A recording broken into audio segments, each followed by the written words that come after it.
Hold up, why do they doubt the kid? I'm about to prove them all wrong again. I got a low tolerance, cause they don't even know what the problem is. It's me. You waiting on the boy to fail, then hold your breath and face your death. Cause you play a roulette with each step I progress, no less. Go ahead and place your bet. Welcome back, y'all. This is the Miscellaneous Minds Podcast. I'm your host, Jesus Dinero, here with my co-host, Puma El Gato. What do we got going on tonight, my man? A huge loss in the world of boxing. Dana White is no longer promoting Canelo and Crawford. Let's talk about it.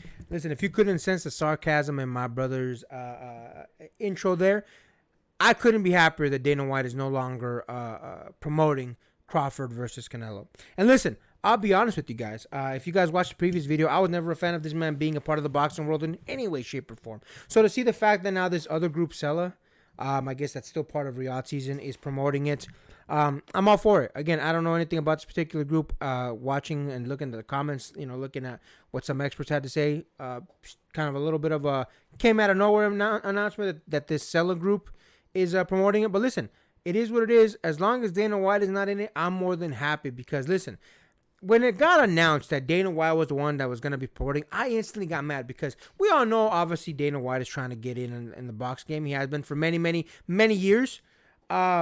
And the fact that his first initial jump into the boxing world was this match, which is arguably the match to make. Don't get me wrong, I'd much rather see Canelo versus David Benavidez, but next up would be, Terence Crawford versus Canelo. So to see this fight being handled by someone like Dana White, I'm not lying, it bothered me a little bit, and I made that quite clear in my previous video discussing that because Dana White should not be anywhere near these fights. If he wants to get into boxing, look, nobody can stop the man. But to start off with such a great card or a great fight, it's a little bit of a slap in the face to all the other promoters. Not only is it a slap in the face, but on top of that, it's a little bit of an annoyance for people that have been watching boxing for a long time because the things that Dana White tries to enforce as part of boxing are a joke. Him and the way that he wants to pay boxers, the way that he wants to regulate, all that, he doesn't care about the fighters. He cares about him having a monopoly on the game, which is basically what he's done with UFC for a very long time. Even though the fighters are the one going in there and, putting their life on the line, putting their health on the line, so on and so forth, who pockets all the money in the UFC? The UFC brass, not the fighters. So I'm glad that he's finally out. I'm glad that for whatever reason, I'll be honest with you, he wasn't even the promoter for very long. He was a promoter for like a week and a half, 2 weeks at most. So I'm glad that for whatever the reason is, he's no longer promoting. Good. I'm glad to hear that. Again, it's definitely, in my eyes, a good thing for the world of boxing that Dana White not be involved in promotions or the signing up of boxers or anything of the like. It can only be good for boxing. What do you think about that, my man? There's a lot of quiet things about this entire thing that at least made me happy because it lets me know that at the very least there's trouble in paradise in the partnership between these two. Now, a little bit of a quiet thing that I want to get out of the way, especially in regards to Dana White originally being in the plan to promote the boxing event between Canelo and Crawford. Now, a little bit of a backstory. Canelo has always historically fought mostly on 2 dates. The first being Cinco de Mayo, which is the obvious one, and sometime a fight of his being in September, which would be Mexican Independence Day. Now, Dana White has always tried to compete with Canelo Alvarez, especially on those 2 dates, and especially in September in particular. And even famously, he actually tried to compete with Canelo on the same, I want to say it was the same weekend for Mexican Independence Day, when he was actually last at the Sphere. And even he gave some sour grapes saying, whatever, boxing can have boxing, or Las Vegas can have boxing. I'm not gonna host any more events in Las Vegas anymore. Meaning, in a quiet admission, he kind of got beat. Now, with that being said, with all the promotion that Dana White has had, especially in regards to the UFC and even trying to build a greater presence in Mexico, I think they had a UFC Apex arena that they were trying to build up in Mexico, and at least trying to build a bigger presence in Mexico for it. The Performance Center, thank you. That's actually the training area that I was talking about. Yep.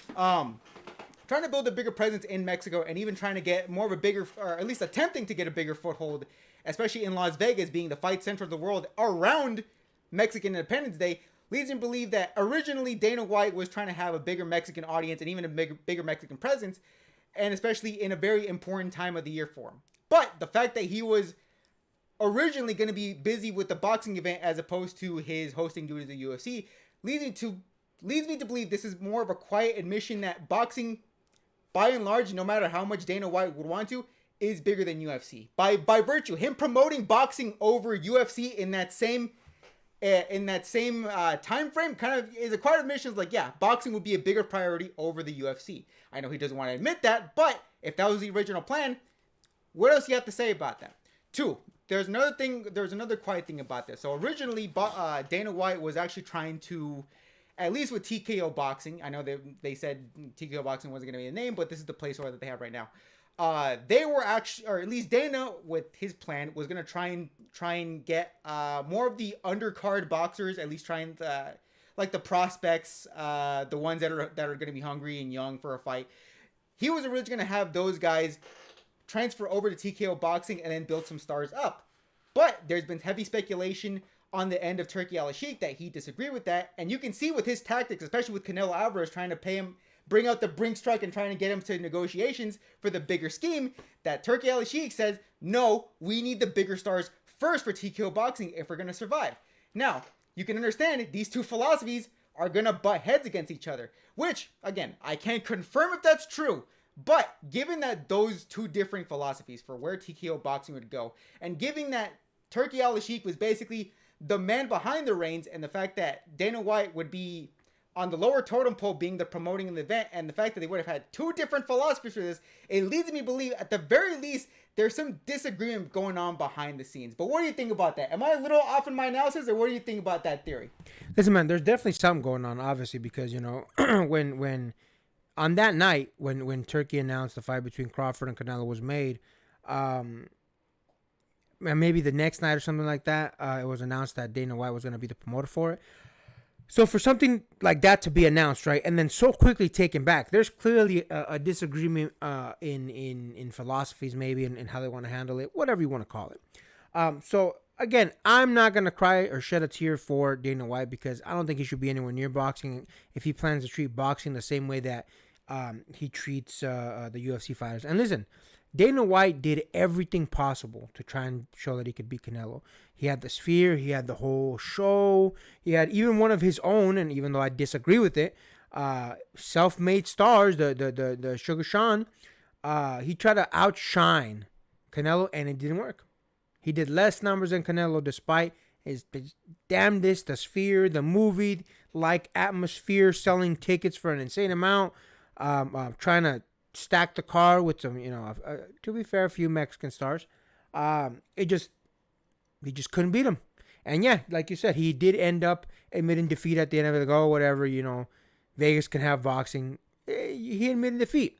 That's what and keep in mind, you know, the Canelo card was essentially Canelo.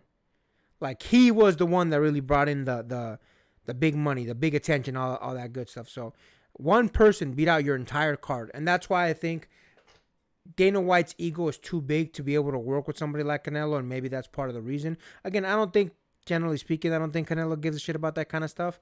But the fact that even during Dana White's own cards, where he's having fights in the UFC, he's watching fights that Canelo's in, like, for example, the Canelo and Plant card. He watched it. Like, people saw him, recorded him watching it while there's a fight. He's literally ringside at UFC, and he's still watching that. And it just goes to show you, man, Dana White just has this weird hard-on for boxing. And I know that this is going to stick in his craw even more, and I love it. Because if Dana White wants to get into boxing, fine. But at least treat the fighters with some respect. I don't think Dana White has it. I think Dana White wants to be the kingpin. He wants to be the top dog. It's just not going to happen because he doesn't have the same control that he has with the UFC. And with that, make sure to like, comment, hate, subscribe, DM us about the bullshit, and Until next time, get rest and stay blessed. We'll see you in the next one.